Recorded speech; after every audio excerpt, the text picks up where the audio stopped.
Hello again from the Eurobike trade show in Friedrichshafen, Germany. I'm John Stevenson from BikeRadar.com, and I'm here with Volker Dorman from Stevens on the Stevens booth, looking at a really interesting prototype of a new cyclo-cross bike. This is a sector, isn't it, Volker, that you really dominate here in Germany? We are very good in cyclocross. We have several world championships. We have won something like 25 German national titles. So cyclocross is something that we are starting 8 years ago. And we are very successful with the frame of Niels Albert, of Hanka Kupfernagel, of Marianne Voss. So when there's a world championship, it could be that 3 gold models are won on the same frame. Last July, the UCI made disc brakes legal. So I had several riders calling me saying, Volker, I need more brake power in the races. Can you make a special bike with disc brakes for me? So we have tested several disc brakes and also used a new frame and a new fork which is specifically made for disc brakes.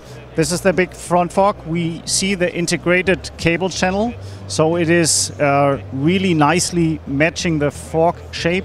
You have here the post mount assembly of the brake body. You have a 160mm rotor. These are specially Scorpo Stevens made full carbon wheels. And you do not have the problem that the carbon wheel has no brake power. It's all in here.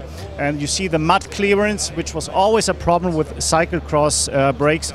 The mud clearance is phenomenal, and we expect that the rider will also benefit from no mud getting stuck in the front fork.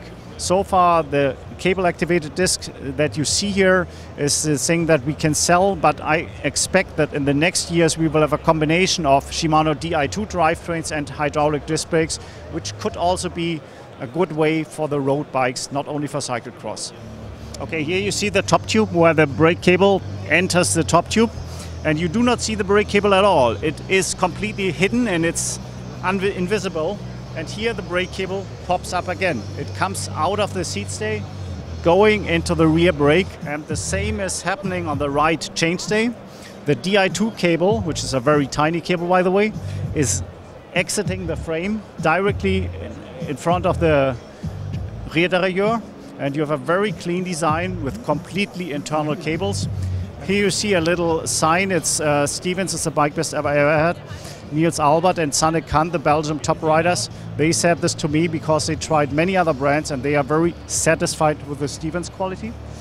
While Stevens dominates in cyclocross, they aren't just about off-road bikes, they're also very strong in road bikes. I'm joined by Marianne Voss, who's been riding Stevens for the last couple of years and in that time has clocked up 3 world championships. Congratulations. So you've had an extraordinarily good bike to ride this year. Let's take a look at the bike that Stevens has for you for next year, which is a whole kilo lighter. Yeah, it's a really innovative bike, and he can tell you all about it. Okay. So the SLC team was very successful, but we have new targets now. We made one of the lightest bikes on the planet. The frame weighs only 790 grams. We have a specially German-made THM fork for 285 grams, and we put together a nice show bike which weighs something like 2 kilos less than the UCI weight limit. Okay, would you like to talk us through the details of the frame that have allowed you to get down to that extraordinarily low weight? Sure. The frame itself has some nice features like cable entries on the down tube and on the chainstay that are for internal cables, but they are replaceable, and you can have mechanical rear derailleur and front derailleur cables, but you can also have Di2 wires inside and you just replace the entry. So it's a universal frame that is compatible to all the Shimano, SRAM, Campagnolo, Di2 and mechanical versions, and has a fork that costs the same price as a frame. It's made in North Germany, THM. It's a very nice workshop that builds not even the lightest fork, but also the lightest cranksets, the THM Clavicula M3. We have a Fibula THM brake. And just to give you an example, such a brake costs 1,000 euro, the crankset even more. We have an AX Lightness seat post and saddle. Continental made some nice tires for us, tubulars of course, which weigh below 200 grams, AX Lightness rim and tune hubs. And you can buy all this material. It costs only 9,999 euro, and you have one of the lightest bikes on the planet. You must be hoping that the UCI brings down their 6.8 kilo weight limit so that your riders can race these bikes. Sure, this is a good point. We think that the weight limit is a kind of outdated limit, and now the technology is much further.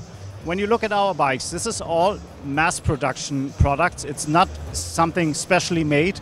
And when a bike manufacturer like Stevens can make a bike of 4.8 kilos, I think a reasonable weight limit could be like 5 kilos or 6 kilos, but 6.8 is way too high. And it's like 10 years old, this standard. Now the materials are much more advanced. Also the technology, construction method are more advanced. And the best part of it is these bikes, they are more safe than a 14 kilos steel bike from 20 years ago. Volker, thank you very much. Thank you very much. I'm John Stevenson from BikeRadar.com at the Eurobike trade show in Friedrichshafen, Germany. We'll be back over the next few days with more new bikes and gear from Eurobike.